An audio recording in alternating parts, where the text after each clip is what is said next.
प्रथम फेज के बाद गृह मंत्री जी का जो वक्तव्य रहा राष्ट्र के सम्मुख और पश्चिम बंगाल में किस प्रकार से पैरामिलिट्री फोर्सेस ने, इलेक्शन कमीशन ने पारदर्शिता से और पूरे तंत्र और व्यवस्था को सुनिश्चित कर जनता और विशेषतः वोटर के संरक्षण का जो काम किया है वो अभिनंदन के पात्र हैं।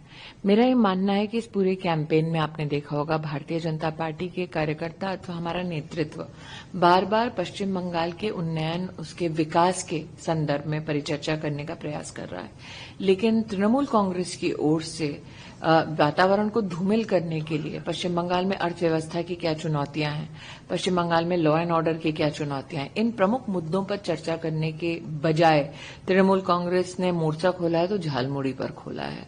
तो वो पश्चिम बंगाल के विकास को लेकर कितने सीरियस हैं इसका प्रमाण जनता को स्वयं तृणमूल का नेतृत्व दे रहा है।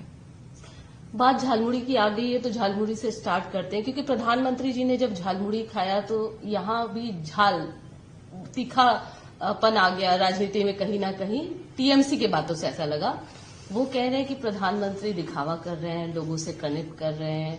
माछ भात पर बात आया तो क्या बंगाल को हम माछ भात, झालमुड़ी इसी से डिस्क्राइब करेंगे जिस तरीके से प्रधानमंत्री मोदी, गृह मंत्री अमित शाह, भारतीय जनता पार्टी का नेतृत्व और हमारे कई वरिष्ठ नेताओं ने जब जब जनता के सम्मुख इस इलेक्शन कैंपेन में अपने वक्तव्यों को रखा, विशेषतः 5-6 प्रमुख मुद्दों पर सबका ध्यान आकृष्ट किया।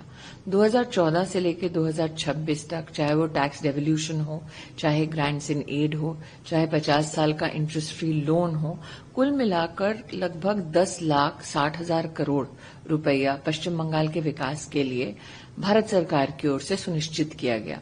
आज जनता के सम्मुख भारतीय जनता पार्टी के कार्यकर्ता जब इस विषय को उठाते हैं तो जनता की ओर से ये प्रश्न आता है कि अगर इतना पैसा पश्चिम बंगाल के विकास के लिए उपलब्ध कराया गया था तो वो धरातल तक क्यों नहीं पहुंचा।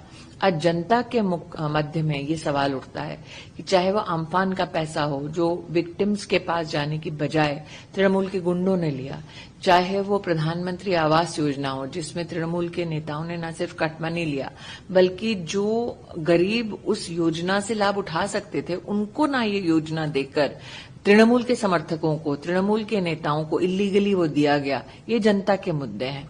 मनरेगा में भी 25 लाख फेक जॉब कार्ड्स का बनना और तृणमूल के गुंडों का उस पैसे को डिविएट करना, ये भी जनता के बीच में मुद्दे हैं। और मुझे ऐसा लगता है शायद ही राष्ट्र का कोई भूभाग हुआ हो हाल फिलहाल में जहां पर जजेस को हॉस्टेज बनाया गया हो, जैसे मालदा में हुआ था। तो जनता के जब ये मुद्दे हम लोग भी जनता के सम्मुख प्रस्तुत करते हैं तो कहीं ना कहीं तृणमूल के पास इन सवालों का जवाब नहीं है, इसलिए वो झालमुड़ी पॉलिटिक्स कर रहे हैं। लेकिन मेरा एक ये सवाल था, जैसे जिस तरीके से ये कहा जा रहा है, क्या हम बंगालियों को सिर्फ ये माछ भात और झालमुड़ी तक सीमित रख सकते? ठीक है, ये सवाल तृणमूल से करना चाहिए कि बंगाल के विकास के लिए जिन आर्थिक मुद्दों पर, सामाजिक मुद्दों पर, लॉ एंड ऑर्डर के मुद्दों पर भारतीय जनता पार्टी परिचर्चा चाहती है, प्रधानमंत्री का वक्तव्य हो अथवा गृह मंत्री का वक्तव्य हो अथवा नड्डा जी का वक्तव्य हो अथवा राजनाथ सिंह जी का वक्तव्य हो, इन सारे प्रमुख मुद्दों पर चर्चा आप लोग क्यों नहीं करते? पहले फेज की वोटिंग जो जिस तरीके से हुई, रिकॉर्ड ब्रेक हुई, उसको लेकर जब बीजेपी के जिस तरीके से उन्होंने अपने विचार रखे कि जनता आगे बढ़ी है, जनता भयमुक्त हुई है, टीएमसी का साफ तौर पर कहना था, खासकर ममता दीदी का, कि एसआईआर का ये डर था, ये पैनिक है लोगों में और जनता जो है वो बीजेपी को जवाब दे रही है क्योंकि उनको पता है कि अगर नहीं हुआ तो उनको डिटेंशन सेंटर भेज दिया जाएगा। अगर इस प्रकार का विश्वास ममता बंदोपाध्याय का होता तो भवानीपुर की अपनी सभा कभी नहीं छोड़ती। आपने देखा होगा पहले फेज के बाद तृणमूल कांग्रेस के कई नेताओं ने मीडिया से ये कहा कि तृणमूल को मात्र 15-20 सीटें आ रही हैं। तो जब तृणमूल का नेतृत्व खुद बोलने लगा है कि वो हार रहे हैं, मुझे और उसमें ऐड करने की जरूरत नहीं है। ममता दीदी ये भी सवाल पूछ रही है कि जब यहाँ पर साजुआ गाड़ी, मतलब इतने जो फोर्सेज हैं तमाम आप लोगों ने तैनात कर दिया, आखिर इसकी क्या जरूरत थी यहाँ पर? मुझे लगता है कहीं न कहीं इसका प्रमाण गृह मंत्री जी ने दे दिया है, कैसे वायलेंस के इंसिडेंट्स घटे हैं। एक मुख्यमंत्री का दायित्व होता है कि भय मुक्त वातावरण में वोटर अपने घर से निकलकर पोलिंग बूथ तक जाए।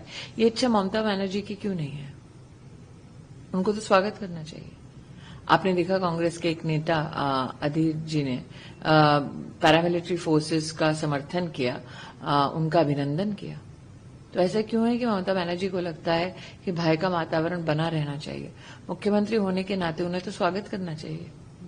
लेकिन उनका ये कहना है दिल्ली तो संभल नहीं रहा है, पहलगाम अटैक आप लोगों से संभला नहीं, तमाम स्थितियां तो आप लोग संभाल ही मुझे नहीं ऐसा पाए। लगता है कि पश्चिम बंगाल के चुनाव में ममता बनर्जी के पास अपने भ्रष्टाचारी स्वरूप का कोई जवाब नहीं है। वो झालमुड़ी से लेके माछ भात तक, आप बंगाली हैं तो इसलिए आपसे कह रही हूँ, আমি মাছ ভাত খাই, টমেটো চাটনি খাই, আলু সেদ্ধ ভাত খাই, এই আলোচনা করে পশ্চিমবাংলার উন্নয়নটা হবে?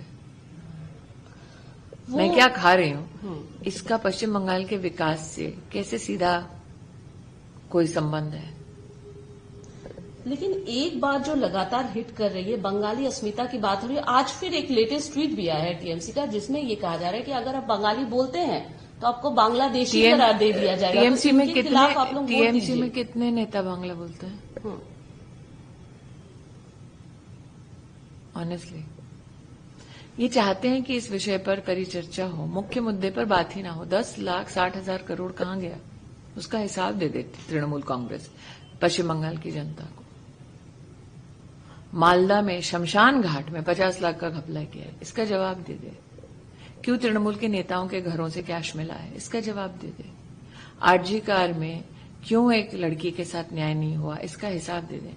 संदेश खाली में जो अभियुक्त है उसका संरक्षण तृणमूल की सरकार ने क्यों किया, इसका जवाब दे दें। मुख्य मुद्दे पर चर्चा करें ना। लेकिन आपको लगता है ये जो सवाल है, एक तो बांग्ला कल्चर की बात, एक बांग्ला भाषा की बात, एक बांग्ला खाने की बात, दिलो दिमाग में देखिए ये ऐसा है, बंगाल का कल्चर नहीं है आरजी कार का केस। बंगाल का कल्चर नहीं है कि एक मुख्यमंत्री बोले रात को औरतों को निकलना नहीं चाहिए। बंगाल का कल्चर ये नहीं है कि संदेश खाली में जो रेप हुआ वो बंगाल का कल्चर नहीं है। बंगाल का कल्चर नहीं है जजेस को हॉस्टेज बनाना। बंगाल का कल्चर नहीं है आमफान के जो फ्लड विक्टिम्स है उसका पैसा खा जाना। बंगाल का कल्चर ये नहीं है कि आप कट मनी लेते हैं सरकारी नौकरी देने के लिए और वो कट मनी आप खा जाते हैं। ये बंगाल का कल्चर नहीं है, तृणमूल का कल्चर है। 3 प्रमुख मुद्दे ऐसे कौन से लगते हैं जिससे कि आपको लगता है कि नहीं, बंगाल की जनता आप सोच रही है बदलाव होना ही चाहिए और बदलाव करके रहेगी? कौन से? क्योंकि आप इतने दिन तृणमूल का भ्रष्टाचार, तृणमूल का अत्याचार, यही तृणमूल के 2 मुख्य मुद्दे जनता के सम्मुख अब चर्चा का विषय बने हैं। बांग्लादेशी घुसपैठी आप अहम मुद्दा मानती हैं? बिल्कुल, हर हिंदुस्तानी को मानना चाहिए। आप और हम काम इसलिए थोड़ा ना करते हैं कि घुसपैठी आए देश पे कब्जा करें। लेकिन किस हिंदुस्तानी के लिए ये विषय नहीं है? बांग्लादेशी मुस्लिम और बांग्लादेशी हिंदू, इस पे भी घुसपैठी होता है। बांग्लादेशी, मुझे लगता है इस पे विस्तृत रूप से न सिर्फ गृह मंत्री ने बल्कि विशेषतः प्रधानमंत्री अपना वक्तव्य दे चुके हैं। इस पे अभी कोई डिबेट की गुंजाइश बची नहीं है। आजकल एक स्टार प्रचारक हैं टीएमसी की, बहुत ज्यादा उनके जो वक्तव्य हैं, उनके गाने हैं, बहुत वायरल भी हो रहे हैं। वो सवाल उठा रही हैं शायनी जी की धर्म के आधार पर ये लोग राजनीति करते हैं। मेरे आंखों में काबा, दिल में मदीना। ऐसा है, मैं और पुनः कह रही हूँ, मेरा मुद्दा सिर्फ इतना है, 10,60,000 करोड़ कहाँ है? स्पष्ट मुद्दा है। 10,60,000 करोड़ पर्याप्त होता है विकास करने के लिए अगर इच्छा हो। वो पैसा कहाँ है? सिंपल। एक बहुत महत्वपूर्ण, पिछले दिन वुमेन रिजर्वेशन अमेंडमेंट बिल जो है वो पास नहीं हो पाया। विपक्ष विमेन रिजर्वेशन बिल पास हो पाया है 2023 में, नरेंद्र मोदी ने पास किया है उसको। उनकी ये इच्छा थी, संकल्प था कि 2029 के लोकसभा इलेक्शन में हम इसको व्यवस्था को दे सकें। 2023 में नारी शक्ति वंदन अधिनियम नरेंद्र मोदी पास कर चुके हैं। इस चुनाव में आप कांग्रेस को कहाँ देख रही हैं? क्योंकि कांग्रेस के अलग अलग बयान आ रहे हैं। राहुल गांधी खुद आपको कांग्रेस दिख रही है जो मुझे दिखेगी? राहुल गांधी ममता जी को करप्ट कह रहे हैं, इधर एक साथ आप ये लोग ये सब इंडिया अलायंस एक साथ एक तो फिर तृणमूल के नेताओं को बताना पड़ेगा कि क्यों उनका सहयोगी दल कह रहा है कि वो भ्रष्टाचारी और अत्याचारी है। धन्यवाद।